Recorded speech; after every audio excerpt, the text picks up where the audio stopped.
ছোলাটা কালকে ভিজিয়ে রেখেছিলাম, আজকে সেই ছোলার ডালের পাতুরি বানানো হবে। তাই জন্য প্রেসার কুকারে দিয়ে এগুলো একটু জল দিয়ে দিচ্ছি, মুখ কেটে ডালের মধ্যে ছেড়ে দিলাম।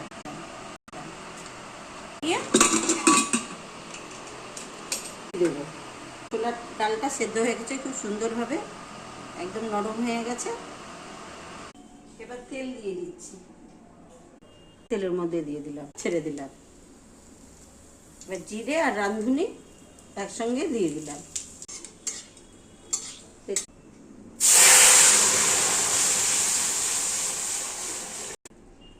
এবারে কুড়ানো নারকেলগুলো এর মধ্যে ছড়িয়ে দিলাম অল্প অল্প করে। বলে খেয়ে দেখবেন একবার করে কেমন লাগে। হয়ে গেছে, এবার পাত্রে ঢেলে নিচ্ছি। পাত্রে ঢেলে রেখেছি, আপনারা দেখুন।